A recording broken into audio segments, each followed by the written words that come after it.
Good afternoon, everyone. Welcome to the Morgan Library Museum and to what I know will be a really enjoyable, detailed, thought-provoking talk by Stephanie Book. Stephanie is our Senior Thaw Fellow in the Drawings Institute, and it has been a thrill, a pleasure. I speak on behalf of the department, but also from all of us. It's been a pleasure having her at the Morgan. Since 2015, Stephanie has been the director of the Kupferstich-Kabinett in Dresden, and I'm sure nearly everyone here will remember the exhibition from 21-22, Keeping in the Present 300 Years of the Dresden Kupferstich-Kabinett, which was a remarkable exhibition, and it showed some of the finest drawings from the collections in Dresden, not the least Jan van Eyck's great portrait of an old man.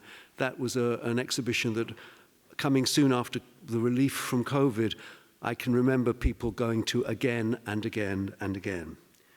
And we were delighted to collaborate with Steffi and her staff on this project, just as in 2012, when I was at the Frick Collection, she and I organized an exhibition of the Courtaulds' greatest, some of the Courtaulds' greatest drawings, Mantegna to Matisse, master drawings from the Courtauld Gallery, and there are people in the audience who certainly remember that exhibition very well as well.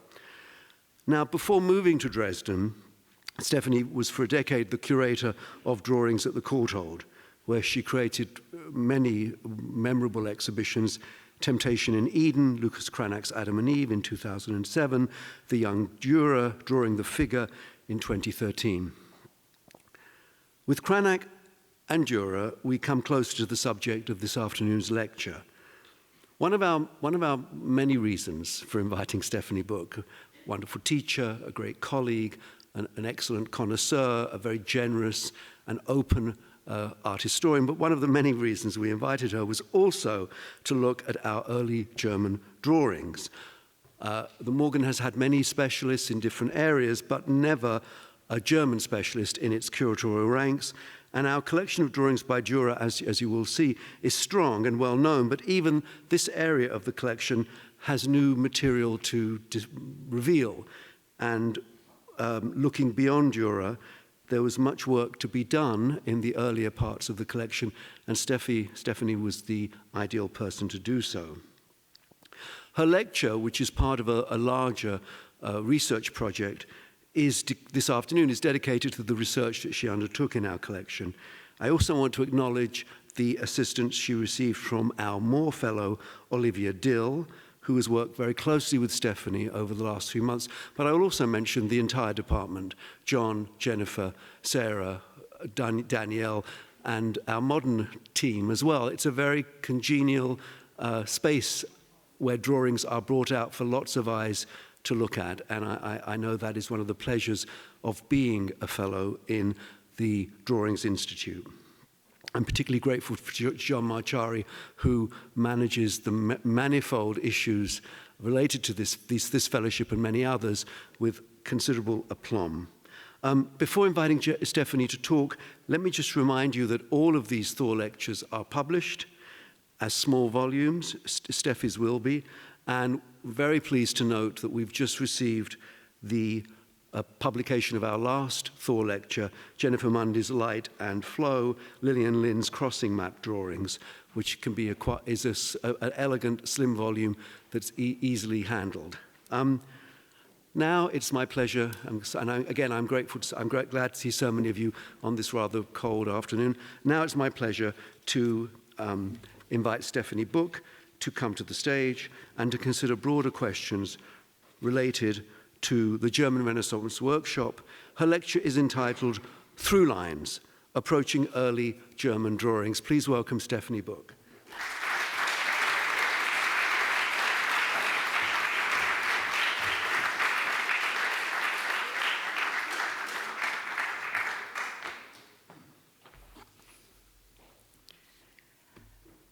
Good afternoon, ladies and gentlemen, dear colleagues and friends, and thank you, Colin, for that really kind introduction. I couldn't agree more to all you say about the department and everybody here. It is a true honor to be here with you today, and I'd like to begin by expressing my deep gratitude for the opportunity to give this lecture. Over the past 3 months, I've had the privilege of conducting that research in early Northern European drawings at the Morgan, and I've been really warmly welcomed by everyone here. The collegial spirit and inspiring atmosphere have made this experience both incredibly rewarding and intellectually stimulating. Thank you all so much to all for making it so special. As my time at the Morgan draws to close, I'm excited to share some new findings from my research and invite you to join me on a journey of close looking at selected drawings from the Morgan's collection. During this slow process, much attention will be given to the making of the works, allowing to uncover layers of their meaning which yet have to be fully explored. In doing so, I hope to reveal just how rich, varied, and perhaps surprisingly ambitious and witty many early German drawings are. These works offer a glimpse into a practice that communicates artistic thought through line. This is especially true of German drawings from the 15th and 16th centuries, many of which are linked to the early development of printmaking. Most of these drawings were created in southern Germany, particularly in Franconia and the upper and middle Rhine regions, where artistic centers like Mainz, Strasbourg, and Basel flourished. The majority of these works are neither signed nor dated, raising fundamental questions for connoisseurs. Who made them? When and where were they created? What is represented and how is the iconography interpreted? And perhaps most intriguingly, why were they created and preserved in the first place? And what happened to them over the centuries? What was the thinking? What the struggle behind their creation? And perhaps most importantly, what is the joy of encountering them today? The approach I'd like to propose is one of careful, focused attention to a small selection of individual sheets, each offering specific aspects of early German drawings. By engaging with these works step by step, working along formal, iconographical, and material registers, we can begin to uncover their meaning. Putting the objects in the center of attention is particularly important when it comes to early Northern drawings, as few written sources from that period exist that help us understand their role in artistic practice. Rather than setting broad, overarching themes and using the works to support a pre-written narrative, I suggest we first take the time to appreciate the individual stories of these works.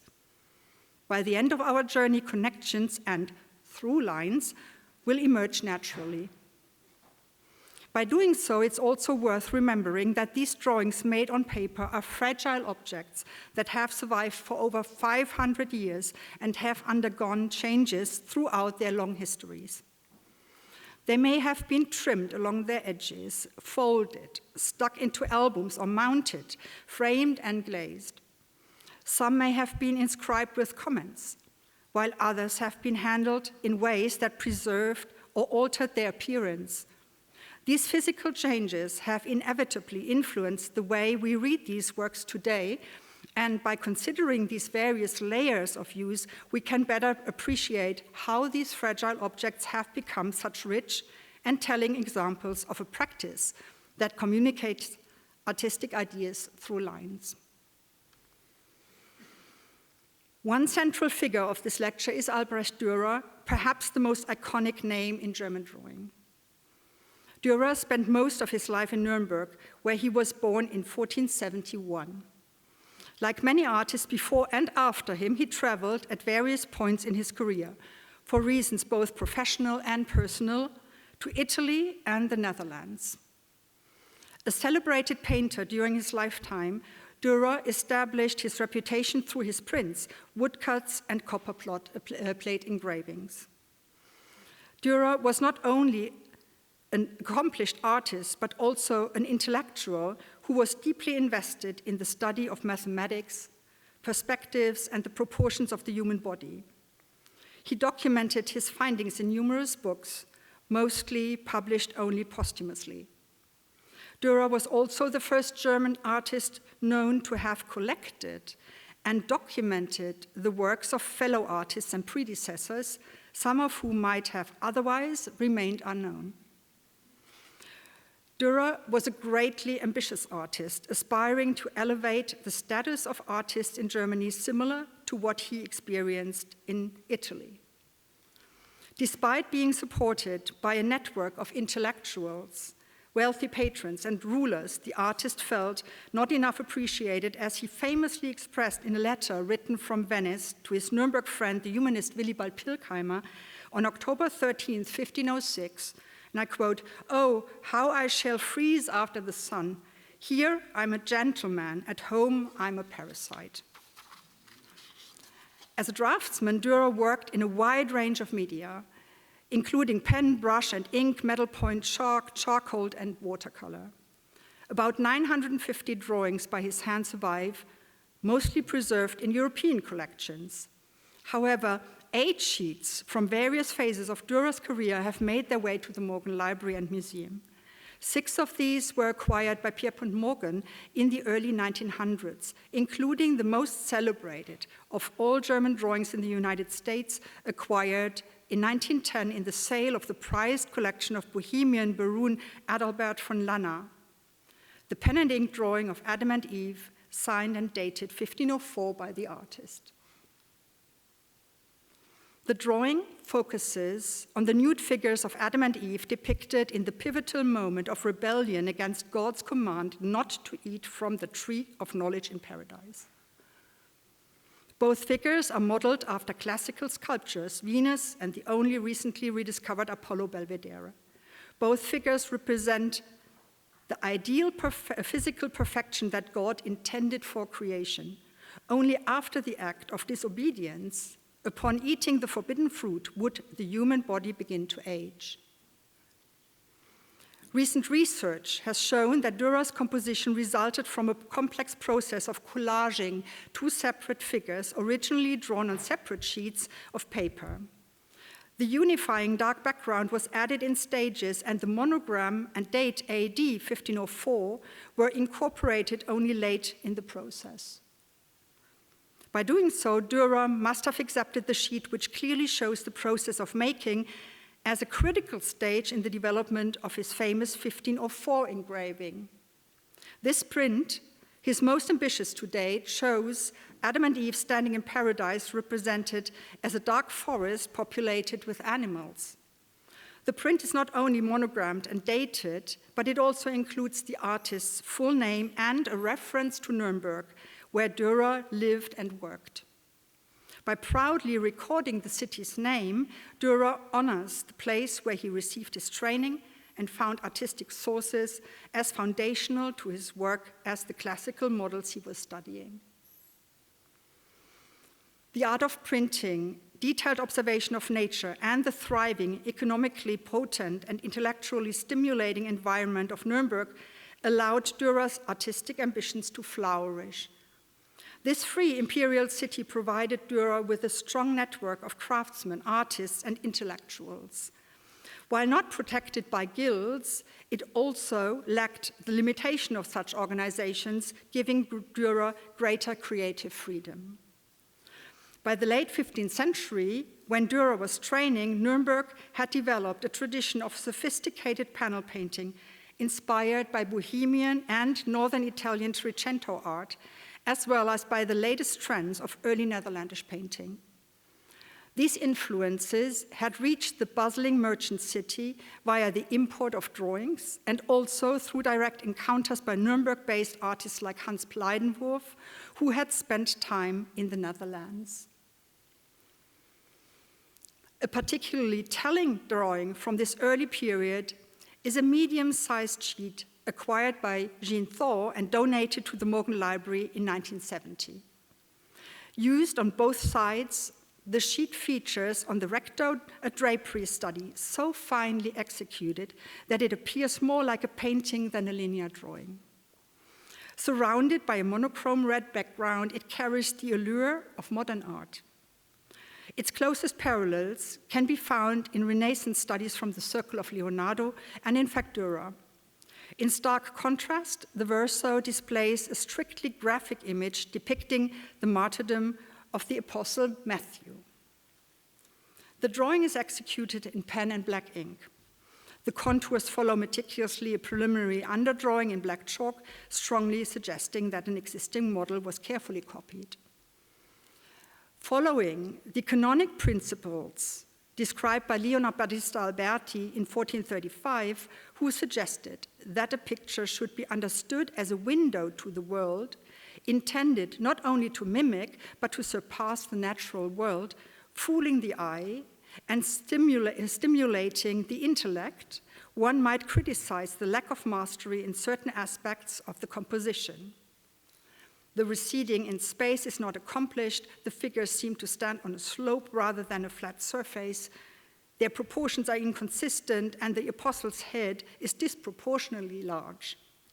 These so-called shortcomings have led scholars to dismiss the drawing as a somewhat naive copy by a northern artist from the middle of the 15th century. The other side of the sheet has gained so much praise that it has overshadowed the martyrdom scene. But I propose first appreciating the martyrdom scene for what it offers rather than what it lacks. St. Matthew is depicted kneeling at an altar, the location where the Golden Legend states he was martyred on the orders of the Ethiopian king Hyrtacus. The altar is minimally indicated with a few straight lines, ensuring it does not distract from the dramatic scene. All attention is drawn to the clear body language of the figures, particularly the two soldiers poised to stab the saint with their enormous swords. In contrast, St. Matthew, wrapped in seemingly weightless, undulating drapery, gazes up in prayer, his large hands folded, his believing face with large eyes expressing trust.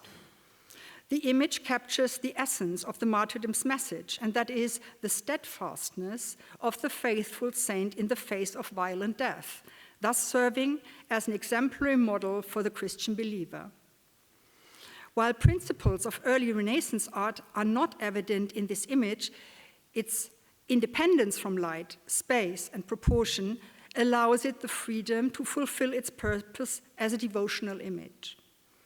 A later collector appreciated the work enough to add at lower right Martin Schongauer's monogram and the date 1495, obviously without knowing that Schongauer had already died in 1491. Not only is the scene itself narratively significant, but the drawing's graphic language is also noteworthy. It employs a complex system of cross-hatching and rows of short, slightly curved parallel strokes that either accompany or replace contours, effectively communicating the modeling of the compact yet weightless bodies, each expressing strong action. Turning to the drapery study, the difference between this work and the martyrdom drawing are widely noted in the literature.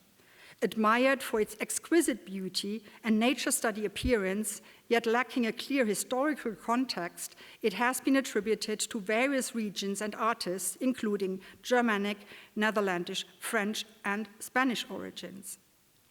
What all scholars agree on is that it must date considerably later than the more old-fashioned looking martyrdom scene. Let's have a close look. The paper is evenly toned with a light brown wash applied with a brush, serving as a mid-tone for the sophisticated modeling of the drapery, which is rendered with short daubs of gray ink and highlighted with bright white accents. Preliminary lines executed in black chalk are used more loosely as guidelines for the intricate folds of the cloth. This drapery seems to have been studied from a real piece of cloth held at 2 points at the top and cascading in lavishly undulating folds that suggest a thin, silky texture. The top portion, however, appears thicker, breaking more abruptly. Despite the apparent study from nature, the drawing includes invented parts, such as the undulating corner that were not drawn directly from observation. The overall effect is less a pursuit of naturalism than an elegantly graceful appearance in line with the soft international style of the early 15th century. When examining the form of the draperies, similarities with St. Matthew's cloak become increasingly evident, although the drapery study is more sophisticated and inventive in execution. Both works share the visual language of the international Gothic style, marked by flowing, undulating folds.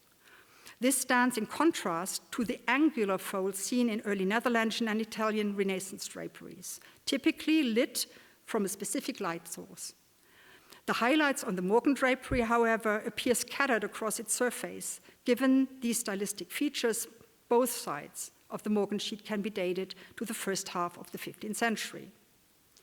So, where might the Morgan sheet have originated? The martyrdom scene, with its compact, expressively posed soldiers, finds its closest parallels in the so-called Albrecht votive panel, created around 1430 in a workshop likely active in Vienna, known for producing a large number of devotional works. The movements and facial expressions in this panel are similar to those in the Morgan drawing, as are costume details such as the simple crown and the fantastical hats. However, the drawing style of the Albrecht workshop differs significantly from the Morgan sheet, as it relies on flowing pen lines and washes rather than the cross-hatching seen in the latter. This cross-hatching technique is typical of the style of the master of the Tucher altarpiece, an artist active in Nuremberg around 1440 to 50. This is when the style of the Albrecht workshop was absorbed in Franconia. The Tucher master's work is marked by ambivalence. On the one hand, there is a lack of interest in receding space, with figures often placed against a flat gold ground. On the other, there is a strong focus on the realistic depiction of objects in the manner of early Netherlandish art, as seen in the crowded bookshelves in St. Augustine's study on the outer wing of the Tucher altarpiece. A comparison between St. Matthew's face and those of St. Paul Eremita and Anthony Abbas in the Tucher altar reveals similar features: thick hair, large dark eyes, and flat hands with long, thin fingers. Pen and ink drawings from the Tucher workshop show similar cross-hatching and short strokes accompanying contours. These same drawings offer also close stylistic parallels to the drapery study. The apocalyptic Christ with Saints Peter and John the Evangelist, for example, features a similar midtone of the paper and white highlights, with the soft undulating folds of Christ's voluminous coat echoing the drapery studies on both sides of the Morgan sheet. Moreover, the Tucher master's particularly large sheet with the death of the Virgin Mary features an original gold background, signaling its status as a finished work. This raises the question of the status of the dominant red background in the Morgan sheet. Might it also be original, rather than a later addition by a collector who emphasized the drawing's independence as a beautiful work of art in its own right? Although I had the privilege of examining the sheet at the Thaw Conservation Center alongside the Morgan's paper conservators Reba Snyder and Rebecca Pollack, whom I would really like to thank sincerely for their time and dedication to addressing my questions, this particular question remains unresolved. This red earth pigment was commonly used in the 15th century, and assessing the quality of application is challenging, especially since the sheet has suffered from staining and restoration at various points in the past. In conclusion, there is little doubt that the Morgan drawing was created in the workshop of the Tucher master in Franconia during the mid-15th century, while the pen and ink martyrdom scene is a solid copy after an earlier composition by the Albrecht master. The drapery study shines as an exceptional example of draftsmanship, likely by the hand of the Tucher master himself. The completed drawing may have served as reference material for draperies in paintings or as a presentation piece for clients. This sheet represents a lesser-known tradition of chiaroscuro drawings within Franconian art, into which Dürer's drapery studies from 1505-8 should be placed. Moreover, his encounter with the Italian practice of drawing on pre-manufactured blue paper during his second trip to Italy in 1505 to 6 must be understood within this context. During this trip to Venice, he clearly enjoyed using the ready-made mid-tone blue paper when preparing for paintings, including the Feast of the Rose Garlands, a prestigious commission from the German merchants at the Fondaco dei Tedeschi. One of the preparatory studies for this painting is the Morgan drawing of a kneeling donor, a sheet that, like Adam and Eve, was acquired by Pierpont Morgan in the 1910 sale of the Lana collection. The kneeling figure is a study for the unidentified man shown prominently on the right behind Emperor Maximilian I. Dürer's focus here is less on the face and more on the depiction of his rich costume, a telling example of how drapery studies continued to play a prominent role in artists' workshops. This blue paper, made using blue fibers in the pulp, was not available to Dürer when he returned to Germany in 1507. Thus, he returned to his earlier practice of preparing the surface for his chiaroscuro drawings by brushing blue, green, or gray pigment onto the drawing support. This includes his famous praying hands, part of a group of preparatory drawings for the so-called Hella altarpiece executed around 1508. As a commodity, paper could, however, travel long distances. So it's not always certain that a sheet with an Italian watermark was used close to the mill where it was produced. Particularly unusual types of paper, like those from the Far East, were often traded over vast distances. However, if the specific paper was not particularly rare and thus available in a similar quality throughout Europe, a foreign watermark found on a drawing by an artist from afar may suggest that it was made during travel. This appears to be the case with a large, elaborately finished pen and ink drawing of a fashionable young man standing with legs apart on a rocky pedestal. He seems to be a knight, his shoulders covered in armor, his left hand resting on the hilt of an enormous sword with a shield at his feet. Yet the armor is neither properly fitted nor ready for use. The belts meant to fasten the sword and shield are loosely draped, seeming more decorative than functional. According to Northern European fashion of the 1470s and 1480s, his costume is particularly short, hardly covering his bottom. But it is also extravagant. Floating drapery ends in a acanthus-shaped ornament called saddling. The left side of this coat is plain, the right side features a rich brocade pattern, and only one of his legs is covered in an ermine furred stocking, ornated with a knee strap jeweled with precious stones. Both stockings are loose, with slit shoes. His rounded headgear, reminiscent of the imperial crown, is surrounded by spikes that end in little balls. These are bells, identifying the crown as a jester's cap.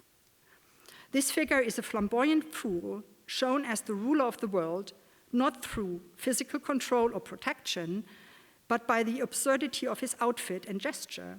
He raises two fingers in a blessing, suggesting pride and authority. His crown signals his dominance, but rather than offering sensible protection via sword and shield, he rules according to the laws of nonsense. This image can be linked with the theme of foolishness, which gained particular popularity in the late 15th century, notably through Sebastian Brandt's satire, The Ship of Fools, first published in Basel in 1494. The book quickly became a bestseller, reflecting the period's preoccupation with the notion that much of human behavior is driven by folly. We probably can still agree. Young Albrecht Dürer designed several woodcuts for this edition during his Wanderjahre when he traveled to the Upper Rhine. He had intended to meet Martin Schongauer, but tragically, Schongauer passed away shortly before Dürer's arrival in 1491. It is also likely that Dürer visited the Middle Rhine around the city of Mainz, where Johannes Gutenberg had invented the printing press around 1450, and where Erhard Reuwig, a woodcut designer and printer from Utrecht, worked during the 1480s.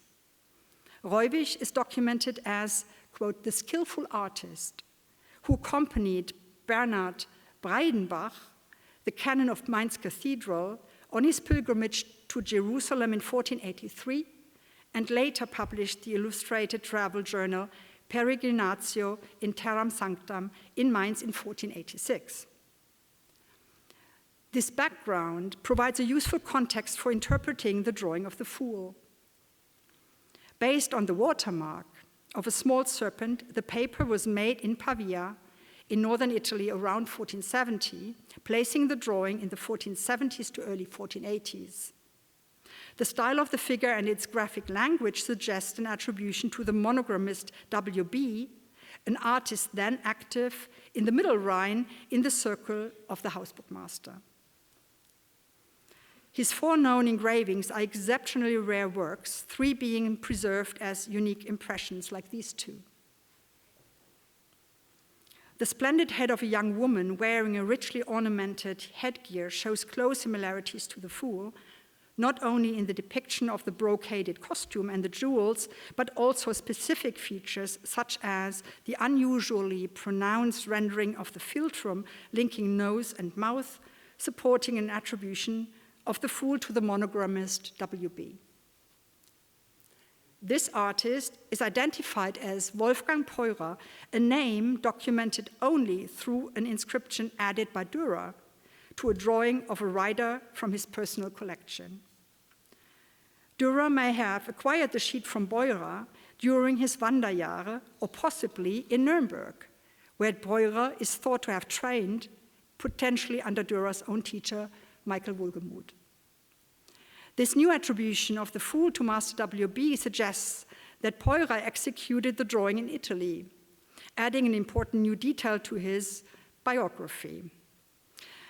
Given the paper's dating, it is plausible that Peurer joined the pilgrimage to Jerusalem with Breidenbach and Reuwig in 1483.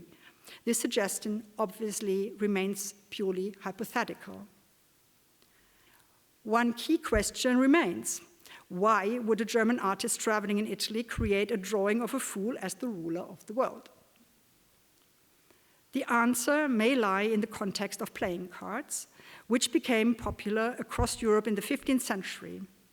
The so-called Mantegna tarocchi, a set of 50 trump or triumphi cards created around 1465 in Ferrara, includes with the beggar, the misero, an early version of the fool known in Italian as il matto. This figure, identifiable by his disheveled clothing and jester's cap, represents one of the most powerful trump cards in tarot games. The figure in the Morgan drawing seems to align with this tradition and may have been inspired by an Italian model. It is likely that Master W.B. adapted these themes to create his own series of images, perhaps for use upon his return to Germany. He may have even brought a set of the Mantegna tarocchi with him and shared it with the Wohlgemuth workshop, as Wohlgemuth must have had access to these cards when he copied a large number of motifs of the series around 1493 for the woodcut, illustrations in Archetypus Triumphantis Romae, among them Philosophia, which you can see here in the slide. This ambitious book project by the Nuremberg humanist Peter Dannhauser, however, was abandoned in 1497 and remained unpublished. During the same period, Dürer also made detailed pen and ink copies of these cards, raising questions about the context and timing of their creation. In an unexpected turn, the Morgan Fool thus opens up opportunities to explore the complex relationships between Italian models and German humanist imagery. A detail not yet discussed are the visible pricking marks on the lower half of the drawing. Unrelated to the figure, these marks suggest that the sheet was likely lying in a pile when a motif from another model was pounced along its contours for duplication in a workshop. By tracing these marks, 2 hounds can be detected. Similar dogs appear in the Mantegna set where they accompany the figure of the gentleman. This suggests that the Morgan Fool may have been conceived as part of a series of cards where the fool rules the game as trump. Folly is also at play in another unusual sheet in the Morgan's collection, a red chalk drawing depicting the bust of a distinguished, bearded, mature man. His expression is serious, and his thick hair suggests he's not very old. The drawing of his face is fully worked out, with white highlights adding the finishing touches.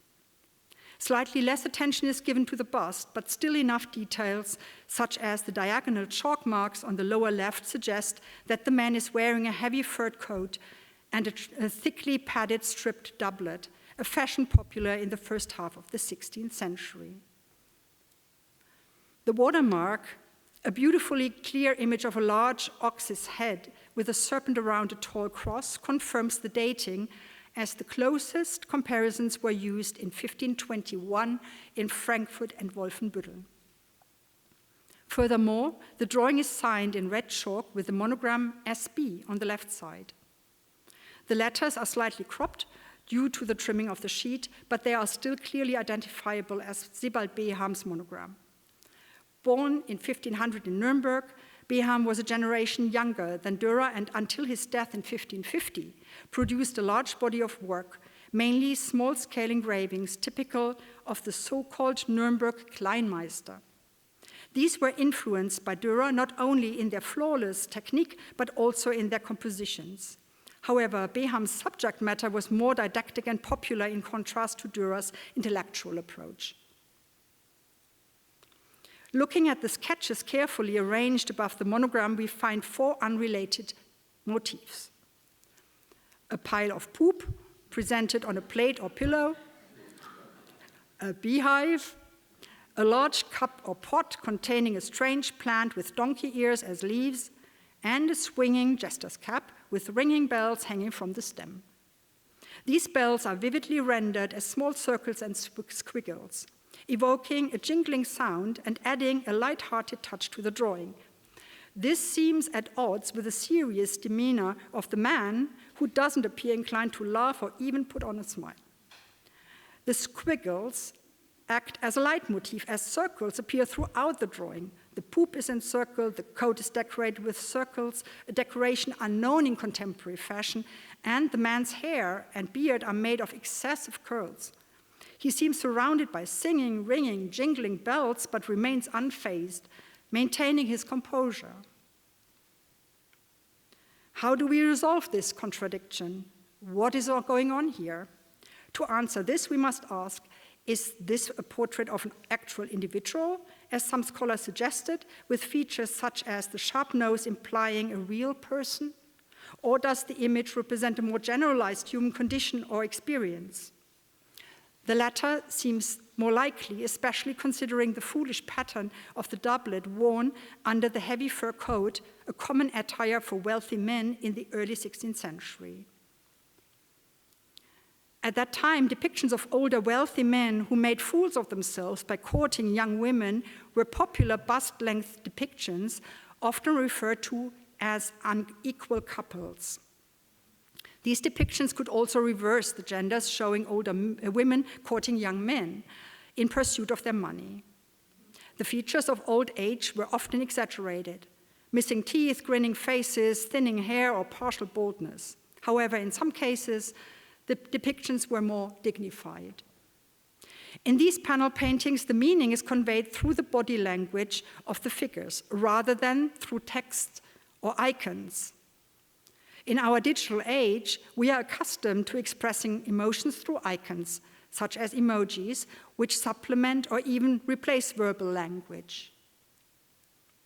This was also true in the 16th century, especially when expressing love. Drawings, being less formal than panel paintings, allowed artists to fully exploit the medium's strengths. Text could be added to the page or in scrolls, similar to comic strips, to help express the inner life of the figures. There are numerous examples, 2 of which you can see in the slide. Another one of these is Striegel's beautiful chiaroscuro drawing here at the Morgan, showing a happy young couple with a woman looking out and addressing the viewer. She says, tut doch hübschlich, meaning, he's courting me charmingly. And I would add, so what, let me enjoy it. Not all suitors are successful, though, as seen in the Swiss artist Niklas Manuel Deutsch's chiaroscuro drawing. The man in the Morgan's red chalk drawing also seems to have had difficulties achieving his goals. The icons in the drawing might be interpreted as follows. The man was fooled, despite him courting tirelessly, like a busy bee, and instead of honey, he was rewarded with poop. The beehive without bees could suggest abandonment.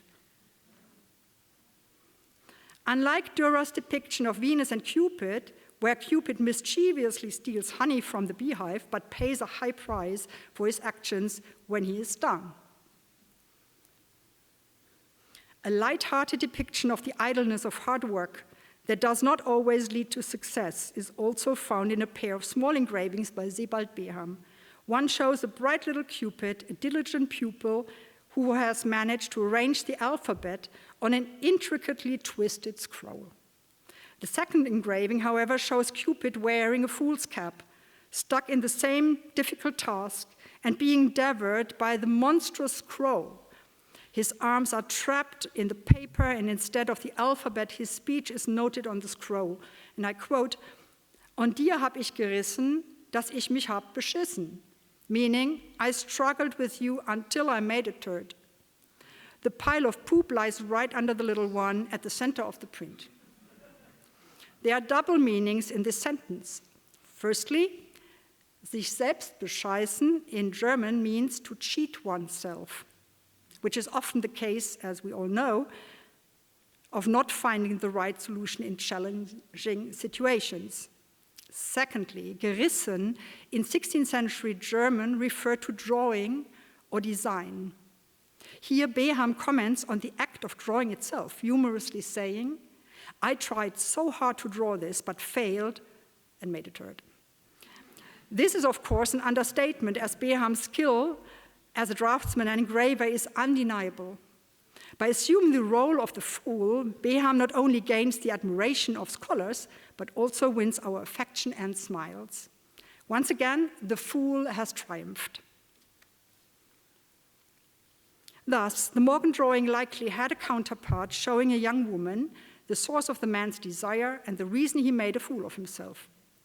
While a reconstruction cannot be definitely suggested, a painting attributed to Lukas Cranach demonstrates the type of image this might have been, a bright young woman laughing at us. The fooling does not end here. Upon close examination under the microscope, it was revealed that the red chalk used for the monogram has a slightly different tone than the chalk used for the rest of the drawing and is a different material. This comes as no surprise, as several scholars have observed that the drawing style does not align with any of Beham's known works, including a portrait of a man executed in black chalk in the Albertina in Vienna. At this point, I will not dive into attribution questions, an exercise we have done already excessively with the Tucher master, but will instead show you works by Beham's contemporary, Hans Brosamer, whom I believe to be the author of the drawing. Brosamer was an excellent portraitist who worked in Nuremberg during the 1520s before establishing himself in Fulda and later Erfurt, where he died in 1554. Unlike Beham, who avoids swirls and curls, Brosamer seemed to delight in them, and the earnest, focused expression in his sitter's eyes is similar to the expression of the Morgan drawing and characteristic of his work. The addition of the false monogram likely occurred later, probably by a collector who saw the subject matter as fitting with Beham's popular imagery. By adding a monogram, the drawing was interpreted as being a finished, standalone work of art. Whether it had this function when it was created, like many love drawings I showed you before, or whether it served as a model for a painting remains an open question. The role of drawing as a preparatory medium serving as a battleground for the exploration of ideas and imagery to be shared more widely in print lies at the heart of the last work I would like to discuss today, Albrecht Dürer's Abduction on Horseback, a preparatory drawing for one of Dürer's few etchings executed on an iron plate the Abduction on a unicorn dated 1516. This image has been much debated, both in terms of its subject matter and the attribution of the drawing. Scholars have pointed to flaws in the depiction of some of the bodies, leading them to question Dürer's authorship. However, the intimate relationship between the drawing and the making of the print has rightly silenced such critical voices. Rather than doubting Dürer's execution, we may follow his design process closely in this case. Let's concentrate on the drawing first. It depicts an intensely violent scene. A powerful nude male rider calmly seizes an equally nude woman with one arm. Though she screams in terror, her eyes wide open and both arms raised in desperation and agony, the man remains unfazed. His grip on the horse's mane firm. The horse itself, enormous and fierce, rears in excitement. Behind its hooves, several nude bodies lie scattered. Most notably, another woman, her body twisted and her eyes closed, suggesting death. A heavily foreshortened male figure lies to the right, while a severed head rests in the foreground with two legs beneath the horse's front. This is a scene of terror that is difficult to bear. Despite the carnage, the man seems entirely unperturbed, exuding strength as he masters the horse with ease. Dürer executed the scene with clear, slightly curved pen strokes, mostly applied in a single transparent layer of parallel lines. Only in the dark spaces between bodies is cross-hatching used.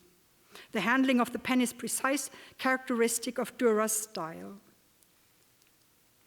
As is typical, he draws directly in ink and sketches the figures with loose pen marks lightly indicating their outlines. These marks remain clearly visible in the final drawing, for instance, around the bottoms of the woman and the horse, or as pentimenti, such as the woman's wide-open eyes, initially drawn smaller and less expressively. This clarity of Dürer's graphic language does not mirror the emotional chaos of the scene as experienced by the victims of the abduction. Instead, it reflects the cool composure of the abductor, who is presented in a classical, heroic pose. Previously unrecognized by scholars, Dürer modeled the head of the abducting man after one of the most famous antiquities of the time, the Laocoon group, depicting the death of the Roman priest Laocoon and his two sons, who are killed by serpents, as recounted by the ancient Roman author Virgil. This iconic sculpture, excavated and publicly displayed in Rome in 1506, became a key source of inspiration for artists. The Morgan drawing of 1516 is one of the earliest responses. Not only is the abductor's head designed after Laocoon's, but the classical sculpture presenting contorted bodies in a violent struggle also served as an inspiration for Dürer when conceiving the composition of figures in fight. How could Dürer have learned about it? Although Laocoon was excavated during Dürer's second stay in Venice, he is not known to have traveled to Rome. He also did not mention the pivotal event of the excavation in his numerous letters from Venice to Willibald Pirkheimer. We may thus assume that Dürer had access to a print of the Laocoon group. Though none of the early prints are dated, examples by Marco Dente da Ravenna and Giovanni Bantoni da Brescia may have circulated before 1516. It is also worth noting that Dürer worked on the abduction at the same time he exchanged works with Raphael. A red chalk drawing by Raphael, preserved in the Albertina, is inscribed by Dürer proudly mentioning their exchange in 1515. The fact that Laocoon captivated artists in Germany already in the first half of the 16th century is also manifested in Hans Brosamer's engraving dated 1538. As already mentioned, printmaking also provides the context in which Dürer further developed his composition. His Abduction on a Unicorn, signed and dated 1516, is directly based on the Morgan drawing in reverse. You can see the close relationship between the two images in the animated slide that digitally reverses the drawing. And as you watch this, I would like to thank Moore Fellow Olivia Dill for her really invaluable help in my research over the last few months. It is clear that the print closely follows the drawing, but it was only through a detailed examination in the Morgan's conservation lab that we were able to identify the specific lines Dürer traced on the metal plate. In raking light, they show as very thin incised lines. In infrared light, the ink drawing nearly disappears as it does not contain carbon black. However, some contours stand out because they were drawn with a carbon-based medium. These marks are not underdrawing, but result from the tracing process as they apparently lie above the ink lines. Interestingly, when tracing the drawing, Dürer focused on the abducted woman and the horse, but left out the man and the horse's head, which he must have transferred free-handed. This reveals both Dürer's extraordinary skill and his reinterpretation of the scene. His figures on the plate closely mirror the outlines and modeling in the drawing, demonstrating his precise command of his hand. In the print, the horse's head is transformed into a unicorn with wild, crazed eyes and split goat's hoofs, while the heroic figure of the man is reimagined as a wild man with satyr-like genitals. This transformation is not reflected in his face, but is evident in the overall dramatic shift in tone as the scene is set in a rocky landscape under a stormy sky. The identification of the subject has sparked much debate among scholars, and earlier authors did not distinguish between the abduction on horseback and the abduction on a unicorn, but recent scholarship has appreciated that distinction. The print is one of only 5 works in which Dürer experimented with the etching technique using iron plates in the years 15, 16, 17. He was then at the height of his powers as a printmaker, having completed his master's engravings, so-called Night, Death, and the Devil, Melancholia I, and St. Jerome in his study in 1513 and 14. During this time, Dürer's thinking became deeply engaged with complicated intellectual themes, often drawing on antiquity for intricate, intertwined ideas and enigmatic imagery that are not always easy to decipher. 2 drawings in the Städel Museum, which deal with the condition of humankind, may represent this highly ambitious, perhaps overly complicated phase in Dürer's career. Meanwhile, Dürer was also aware of new approaches being developed by younger artists, especially his close companion Hans Baldung, who elaborated on the sensual aspects when depicting the nude, stressing the sexual drive of the bodies, especially in his depiction of witches. The change from horse to wild unicorn, an obvious symbol of male arousal, might respond to the increased demand for such sexualized images. These turbulent heterogeneous currents are evident in the 2 abduction scenes. Dürer's abduction on horseback may have begun with the theme of one of Hercules's obscure deeds, the abduction of Iole, a rarely depicted subject which could explain the presence of the dead bodies under the horse. Other identifications of the scene, such as the abduction of Proserpina or Deianira, suggested by earlier scholars, do not include the killing of enemies as part of the rape. Later, Sebald Beham would illustrate the topic in a small engraving entitled Abduction of Iole. In Greek mythology, she was the beautiful daughter of King Eurytus, who refused Hercules Iole, although the hero had won her fair and square in an archery contest. This sealed the death of Eurytus by the hand of Hercules, and according to one version of the myth, Hercules also killed Iole's relatives. The bodies under the horse might refer to these. Reading the scene as one of Hercules's late deeds, the overwhelmingly mighty horse, mastered by the rider with a single grip on the mane, might be an allusion to another earlier deed of Hercules, the taming of the man-eating horses of Diomedes. Dürer's adaptation of Laocoon and his complex referencing of the life of Hercules reflect his intimate knowledge of classical sources, both in terms of subject matter and artistic models associated with Italy, where he felt like a learned gentleman in contrast to his feeling of being a parasite back in Nuremberg. A drawing so full of references would have been ideal for intellectual conversations with humanist friends or clients whom Dürer wished to impress. In transforming the image to a print, Dürer was clearly thinking about wider dissemination by embracing the new etching technique offering more freedom of line compared to the more labor-intensive engraving. Dürer adopted a more energetic style of mark-making characterized by swirls and curves of varying lengths. This approach proved more fitting for expressing the heightened sexual tension in the scene, now focused on the man and his anonymous female victim in a dramatic landscape setting with the other bodies omitted. Whether Dürer's alterations to the subject were motivated by the potential for greater commercial success or by a desire to convey the sexuality of the scene more openly is open to speculations. Both motivations seem plausible and are not mutually exclusive.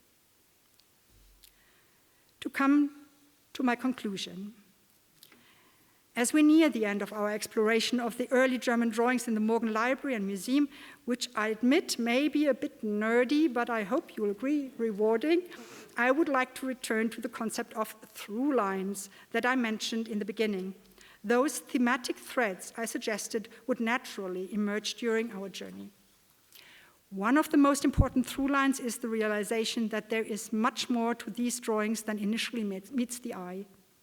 It is in the in-betweens, in the interstices, where meaning is unlocked, relationships form, and new stories emerge. Wit and ambition surface in various guises throughout these works. Drawing and printmaking are intricately linked, with drawing serving not only as a preparatory medium, but also as a space for exploring ideas and imagery. Ideas that would later be disseminated through print or discussed in intimate circles of friends and patrons.